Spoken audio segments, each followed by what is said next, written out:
Bismillahirrahmanirrahim. Allah i shpërblet vëllezër për mikpritjen që na keni vënë. I gëzohet zemra një muslimanit apo një vllaut I cili e sheh kët vllazëri këtu. Dhe për këtë arsye alhamdulillah Allah i shpërblet hoxhën foli për çështjen e vllazërit, prandaj do ta plotësoj veç pak. Domethënë kjo çka foli ki është shumë me vend, është domethënë ajo çka ju duhet juve që ta harroni këtë vllazërilok, jo vetëm ta harroni, por edhe ta forconi, domethënë ta shtoni. Sepse gjatë këtij udhëtimi, subhanallahu, shumë na ka bë dobi gjendja e vllaznive në vende ndryshme. Domethënë dikun është shumë fort, dikun është shumë dobët, dikun është mesatar. Prandaj kjo duhet ruhet sepse vetë kjo vllazniloku, siç kanë thënë, domethënë ma trego kush është shoku jot, tregoj kush je ti. E nëse ke vllaun tënd të fortë dhe prej besimtarëve, është ai I cili do të shpëton ndoshta edhe prej zjarrit të xhehenemit, sepse vllau I mirë I drejtë ndaj tjetrit është ai I cili kur ta shen gabim e përmirëson. Dhe nëse ka cilësi të mirë, mundohet që ta këshillon ta forcon atë cilësi të mirë.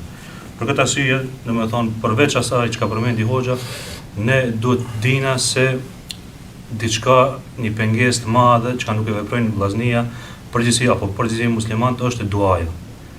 Domethënë një mangësi që e kanë vllaznia për përmirësimin e vetes apo për arritjen e disa sendeve të xhairit është mos I kthimi I tyre tek Allahu subhanahu wa taala për nevojat e tyre. Prandaj çdo send arrihet me sebepe mirë, po duhet të bashkangjitet edhe me dua dhe nuk duhet të lihet duaja pas dore. Dhe për këtë arsye sahabët e kanë pas zakon për sendet të mëdha të vogla kanë bëj istikhare. Domethënë sendi I parë apo domethënë ajo nevojën e parë që kanë pas fillimisht janë drejtuar Allahut subhanahu wa taala, pastaj kanë marrë sebepet tjera të cilat domethënë duhet më I marr besimtarët. Dhe për këtë arsye bani dua për çdo mangësi që e keni, bani dua për çdo cilësi të mirë që e keni që Allah të forcon, bani dua drejtoni Allahut subhanahu wa taala që këtë vllaznilok ta shton dhe të jep bereqet asaj dhe të jetë një far vllaznilok I cili domethënë I përmbush ato vlerat e vllaznilokut, pra kur ta shihni vllaun tjetër që gabon, ta këshilloni dhe ai I cili këshillohet ta përgatit veten, ta ushtron veten që ta pranon këshillën, bëhet prej tij që ta pranon këshillën. Dhe pastaj, domethënë doja të foli rreth asaj, domethënë jeni me një vend të jo muslimanëve. Në këtë vend I dini shumë mirë që ka hapësira davetit shumë llojshme, sidomos me të tjerët. Fillimisht njeriu duhet të njermat çka është më afër, mirë po daveti në këto vende është shumë I nevojshëm shkaku se ata janë me një farë shkallë të inteligjencës, mirë po nuk kanë, domethënë ndoshta nuk ka arrit e vërteta deri tek ata. Për këtë arsye mos të vije puna nesër kur dalën para Allahut subhanahu wa taala në qafir apo një jo besimtar I cili ka kalu shpesh ka xhamia, thosë tu drejtohet juve apo neve, pse ti s'm ke kallzu për Islam para Allahut subhanahu wa taala, pse ti nuk ma bën kot, pse ti s'm fol asnjë fjalë. Ke pa se kam kalu, nuk më ndal të marrësh një fletushka apo diçka, ti shkakton shkak të çajo fletushka apo çaj nasihat jot që unë ta pranoj Islamin. Për këtë arsye ne din shumë mirë se në këto vende, domethënë është I dobishëm apo presidenti pejgamberit sallallahu është periudhë të merret si shembull periudha e Mekës, domethënë. Periudha e Mekës e tregojnë dietarët është periudha në të cilën pejgamberi sallallahu alaihi wasallam ka bërë davet në dy çështje kryesore. Në tauhid, sepse e din shumë mirë që ka qenë domethënë populli I cili ka pas 360 puta, bile një shejk që ka qenë në seminar në Shkup, tha 360 puta, për të 360 puta kanë bërë ditëlindje. Domethënë ato gjatë vitit, vitin çdo ditë kanë pas kanë ditëlindje. Domethënë për 360 puta kanë ditëlindje, domethënë I vjen 360 ditë nga një festim ashtu, domethënë kanë pas mes qindisë dhe akşamit. Dhe për këtë arsye, në çasi popull ka thënë Allahu subhanahu wa taala e kanë nxjerrë njërin prej tyre që t'i udhëzon dhe t'i drejton në rrugën e Allahut subhanahu wa taala dhe të largohen prej shirkut në tauhid. Domethënë ka bëu pejgamberi sallallahu fillimisht davet në tauhid, sepse është ajo çka e pason zemrën, e pason mendjen nga shirku, nga ajo çka është shumë zullumi që e ka thënë vetë Allahu subhanahu wa taala zullumi më I madh. Pastaj ka bëu thirrje pejgamberi sallallahu në vlerat e larta morale. Pse? Sepse me çdo vlerat e larta morale janë njoftë sheku mbas sheku, domethënë te njerëzimi dihet ç'kjo, a është moral apo nuk është moral, a është e lartë si vlerë apo nuk është. Dhe për këtë arsye 13 vitet e para pejgamberi sallallahu alaihi wasallam ka thënë këto dy çështje. Dhe ne këto dy çështje do t'i marrim nga vetë historia e pejgamberit sallallahu alaihi wasallam, se janë dy çështje në të cilat këtu bëhet davet ashtu.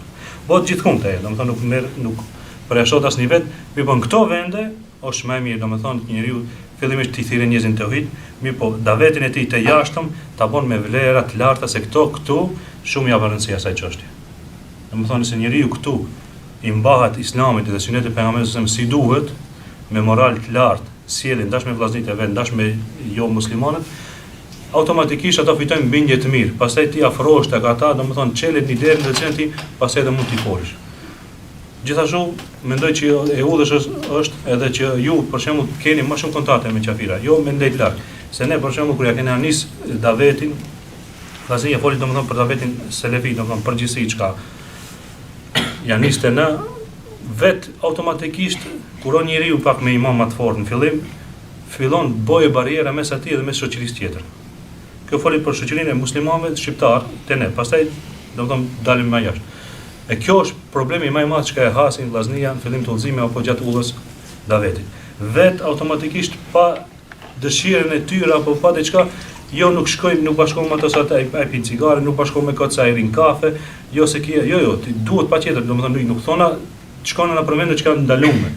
Mirë po përzierja me shoqërinë shumë është e madhe, shumë është e rëndësishme shkaku që ai ta ndihej se ajo si ti dhe ti si ai. Domethënë nuk keni dallim, se kam lëshuar një mjekër, nuk jam tjetër çanjeri, domethënë, si kam qenë xahil me çdo moment, çajëm edhe tash vetëm se i bëj disa sende që të cilat Allahu subhanahu wa taala më ka urdhëruar, edhe le janë largu prej disa ndalesave të cilat Allahu subhanahu wa taala më ka larguar. Unë jam mirë. Unë jam mirë sikur ti, unë hapi sikur ti. Mendoj kam çefet e mia, i kam ato dëshirat e mia, mirë po janë të barabartë. Prandaj shoqërinë e ngushtë, të cilat nuk janë të udhëzuar tash, mirë po i kanë pas në xhahilet, nuk bën me i hub. Pastaj pas kësaj shoqënie domethënë si hak vinë edhe këto jo besimtarë të cilët duhet edhe ato mi thirr patjetër në Islam, me ato metodat e tyre, ne dim shumë mirë që i kanë një farë civilizimi këto ndryshe prej te ne, domethënë deri diku marrin vesh do sende, edhe pse tash luftohet Islami këta anë, por seri ne me sjellje të mirë, edhe me argumente logjike për njëshmërinë e Allahut subhanahu wa taala, shumë kollaj ndoshta mundet me i bind ato që ta pranojnë fenë islame.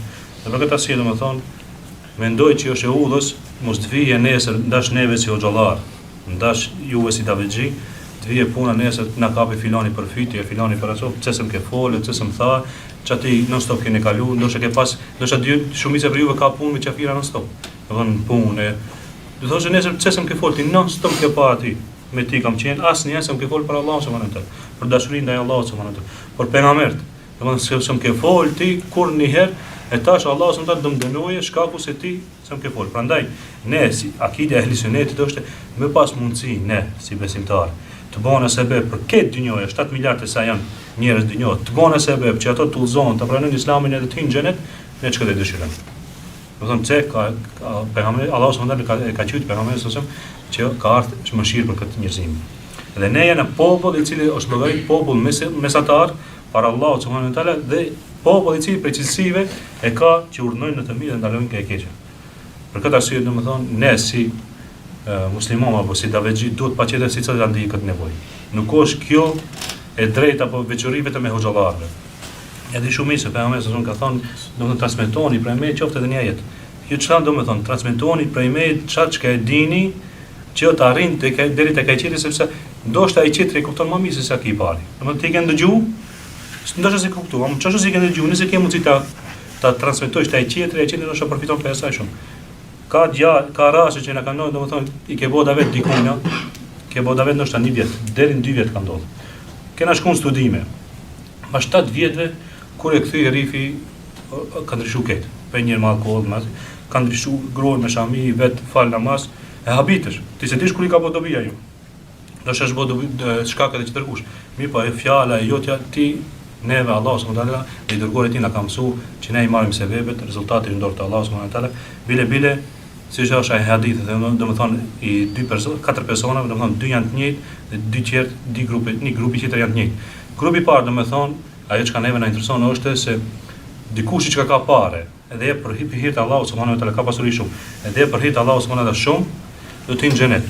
Ki qetri do t'i merr sevapet e këtij, vetëm se thot, edhe Allahu subhanahu wa taala i di zemrat e njerëzve dhe din se diçka sikur të ishte, si do të ishte.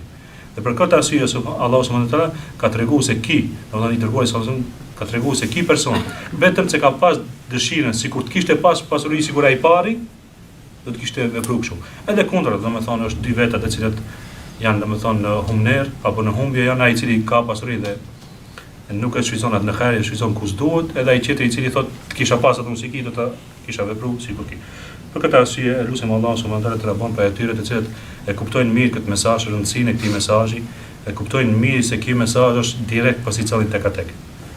Domethënë secili do ta ndijë se Allahu subhanahu wa taala kur na drejtohet dhe i dërguari sallallahu alaihi wasallam kur na drejtohet me diçka, ta dini se është për mua speciale dhe për ty speciale dhe për secilin individ, pa speciale mesazh, prandaj duhet ta pranojmë sikur mesazh nga ana e Allahut subhanahu wa taala dhe vetë se e dim se është nga vetë Allahu subhanahu wa taala krijuesi, ne atë mesazh do ta përfitojmë. Prandaj ne dim si ehli suneti është, domethënë beson që imani rritet dhe dobësohet. Këtë elhamdulillah e kena kuptuar. Për këtë arsye domethënë rritet me vepra të mira dhe zvogëlohet me gjinoha.